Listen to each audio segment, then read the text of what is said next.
Other shows we have for you to enjoy at myclassicradio.net. The Avengers was most certainly not a household name in South Africa prior to the radio series. With no national television service until 1976, the mechanism simply was not present in the country to show television programs to mass audiences. While many other countries reveled in the filmed adventures of John Steed and company, South Africa was not equipped to join in the fun. The series took Britain by storm and made a major impression in the American markets, being that greatest of rarities, a British series given a network transmission slot. However, as a filmed series, rather than a videotaped one, The Avengers was able to gain a modicum of exposure in South Africa through film rentals. Come and listen at myclassicradio.net. Other shows we have for you to enjoy at myclassicradio.net. The Black Museum was a 1951 radio crime drama program independently produced by Harry Alan Towers and based on real-life cases from the files of Scotland Yard's Black Museum. Ira Marion was the scriptwriter, and music for the series was composed and conducted by Sidney Torch. Although often mistakenly cited as being produced for the BBC, the series was produced and syndicated commercially by Towers throughout the English-speaking world. Come and listen at myclassicradio.net. Your Coca-Cola bottler presents Claudia, based on the famous play and novels by Rose Franken. Brought to you transcribed Monday through Friday by your friendly neighbor who bottles Coca-Cola. Relax, and while you're listening, refresh yourself. Have a Coke. And now, Claudia.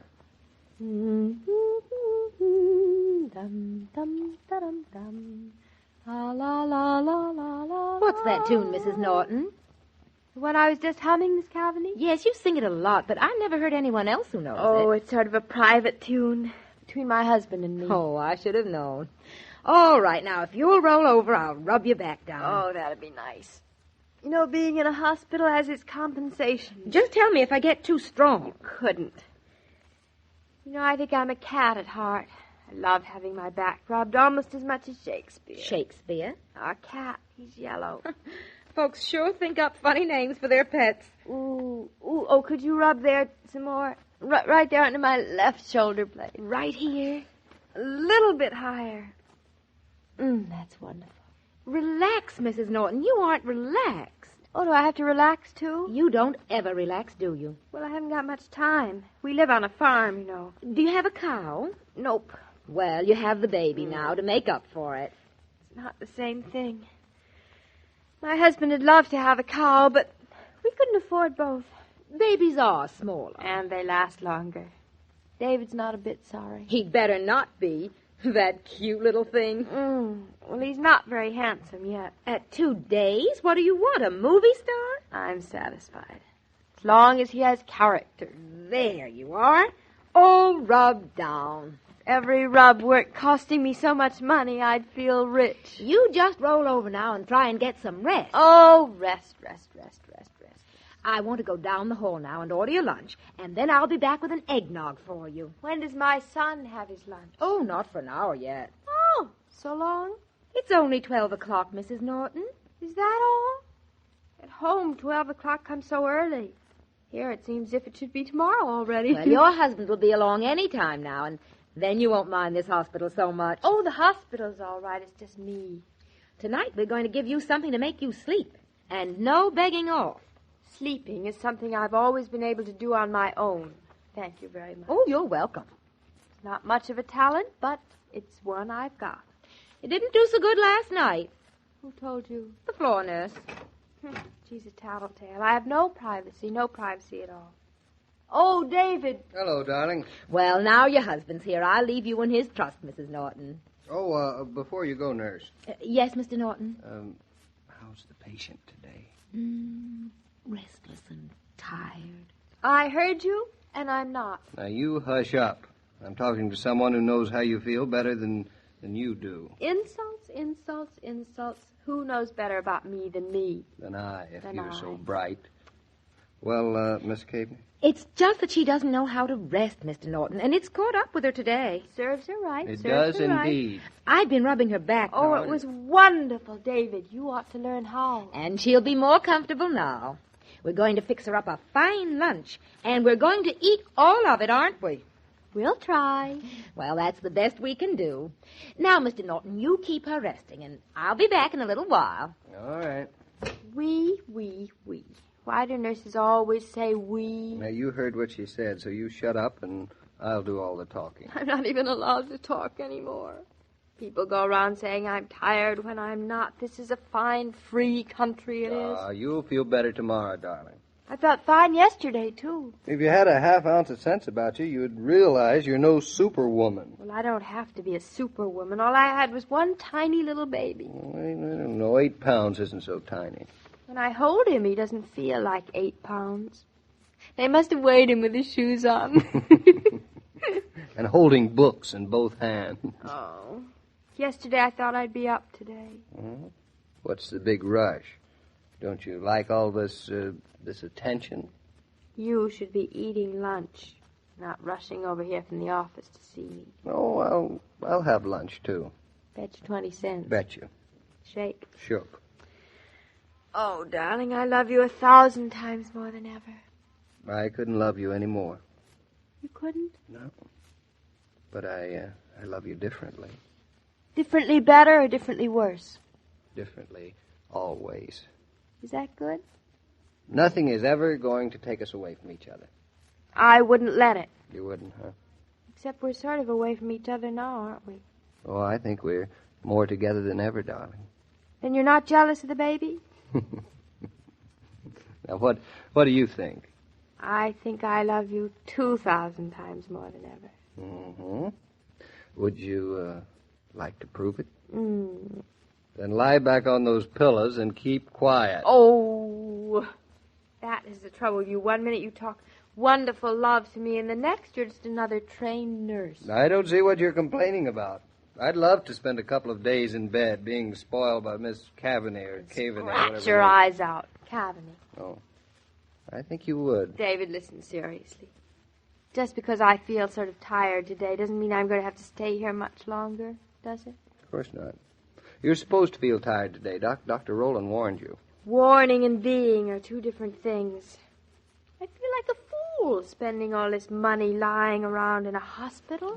Are you still worrying about a few pennies? Pennies? You have landed on a gold mine while I was here, have you? Darling, now, we've planned this whole thing very carefully, and if you're a good girl, there's not a thing in the world to worry about. David, listen, now, I figured that the baby shouldn't be a great deal more expense than Shakespeare. Shakespeare? Now that he's here, I mean. Are you comparing my son to a mere cat? Financially. Oh, no wonder you feel tired. Look, Claudia, stop trying to think. Just be your own sweet self, and everything will be perfect. That's the thanks I get? You're welcome. Ah, that's right. Lean back. Here, give me a hand. Oh, David, give me some of your strength. I wish I had yours, darling. Now you're sweet again. May we come in? Yes, come in. Look at this lovely gift we've received. Isn't it enormous? It certainly is. It's stunning. With so much fruit. I'll just put it down here where you can see it, Mrs. Norton. There we are. My, I've never seen such a large basket. She must be a very good friend of yours. Here's the card. No friend of mine, whoever she is. I'll be back. There are lots more boxes for you in the elevator. Miss Cavaney puts on her party manners when you're here. She seems to be a very competent nurse. She is, worse luck. Well, obviously not firm enough. Who's the fruit from? I don't know, just a minute and I'll see. Nancy Riddle. Do I know her? Vaguely. We met her at Julia's one night. Oh, the lady with the pink hair and too much everything else? Yeah. Oh, stop. She has a farm in Eastbrook, too. Julia keeps wanting us to get more acquainted with her. Why does Nancy Riddle send me a present? She doesn't know me. For heaven's sakes, I don't understand. Well, she knows Julia, and some people make a profession of sending presents to people they don't know. She's pretty extravagant, if you ask me. Extravagant? A lot of oversized oranges with a pineapple at the bottom? You are a charmingly grateful little girl. I feel like a hypocrite, but anyway, I'm glad Nancy Riddle sent it. Oh. I think Miss Cavaney was starting to be embarrassed in front of the other nurses. A patient's loot. is very important to a nurse's professional standing. Now, stop putting on such a front. David, what are you talking about? This patient's loot is very important to this particular patient. Oh, rubbish. All right, so it isn't. What are those books on your table? Bestsellers. Your esteemed sister-in-law, Julia, sent them. Any of them good? Now, why on earth they're bestsellers, I'll never know. They all happened hundreds of years ago to people not like us at all. Besides which, there's not enough conversation in them. I know you. You like a page that's full of quotation marks and nothing else. How'd you know? I'm your husband, remember? Oh, that's right. I almost How do you forgot. feel now, darling? Keep holding on to my hand, David. I'm right here. Another present. Oh, we're doing very well. Oh, there are still more articles. They've accumulated. You see, we only deliver them twice a day. Oh, I much prefer dribbles and drabbles. I'll be back. Here, open it up. It's for you. I wonder what it is. Who it's from. My, it's certainly wrapped up. Is it candy? Doesn't rattle. I hope it isn't another nightgown. Mrs. Killian sent me 3. 3? I wish she'd sent me 3 smoke cams instead. Nightgowns. People must think I'm going to spend the rest of my life in a hospital. They don't know you. Well, here I am at the 3rd layer of tissue paper. Oh! Huh. It's a very fancy set of toilet water and bath powder. Which you will never use. Presents after babies is like presents after weddings. Then it was salts and peppers, now it's nightgowns and toilet water. It's from somebody else I don't know. Another friend of Julia's? Her Back Bay aunt, I think. The one who didn't die. I should hope not. David, did we send anything to the one who did die? Search me. If we didn't, I'll start to feel guilty. It's too late now. I wish I were the kind who remembers birthdays and things. Julia has quite a collection of that kind of friends. Well, she's worked at it for a long time. Fine way to talk about your sister-in-law. And don't bite the hand that feeds me. I don't know why nobody sends anything to the father. What did you do? Oh, nothing, no. You're cute. I feel better now, a little.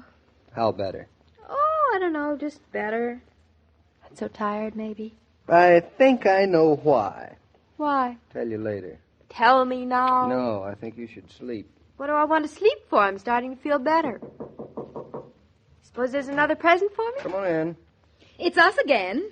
With a big box in your arms. Flowers. Long-stemmed roses. They're so expensive. Yellow roses at that. I'll put them in some water. Can't I even see them?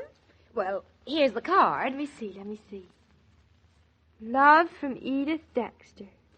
David, another friend of Julia's. Oh, Mrs. Norton, you're doing fine. Our room will just be filled with presents. Oh, I don't deserve them. David, I am just one big false pretense. Getting embarrassed. Well, you should. Reflected glory. Look at the light in her eye, Mr. Norton. You certainly have a good effect on your wife. I have? Oh, she's perked up ever so much since you've been here. Yes, ever so much. I always say love is the best medicine of them all. She's right. It is, David. The light in your eye, darling. It's not love, it's greed. David, I promise not to worry anymore. I promise to rest. And I promise to feel fine every minute from now on if you will promise me one little thing. Anything. Darling, let's let Miss Cavaney think the light in my eyes because of love, not loot. After a warm morning's work, you're apt to put together a hit-and-miss lunch from leftovers in the refrigerator. Now, I'm going to tell you how to give any lunch an extra touch that makes it especially welcome on a day like this. When you reach into the icebox for sandwich makings or a salad, help yourself to an ice-cold bottle of Coke. That delicious refreshment will give you a party feeling, or my name's not Joe King. Well, say, Joe King, was your wife spoiled? My wife spoiled? Oh, yes. A new baby is an occasion for miles around. Julia has really spread the news around, hasn't she? That's not all. She's coming in to see Claudia tomorrow. Well, I guess there's some women who just have to make the most of what happens to other people because it can't happen to them. Poor Julia. Will you be here tomorrow when she comes, David? It ought to be quite amusing, seeing as there'll be another visitor at the same time. Oh? Who's the other? Maybe that'll coax me. Oh, that'd be telling. You'll be here instead, David. All right. I will. So long, Joe. Bye, David. Every day, Monday through Friday, Claudia comes to you transcribed with the best wishes of your friendly neighbor who bottles Coca-Cola. So listen again tomorrow at the same time. And now this is Joe King saying au revoir. And remember, whoever you are, whatever you do, wherever you may be, when you think of refreshment, think of Coca-Cola. For Coca-Cola makes any pause the pause that refreshes. And ice-cold Coca-Cola is everywhere. This broadcast of Claudia was supervised and directed by William Brown Maloney. And now, here's a word from your friendly neighbor who bottles Coca-Cola.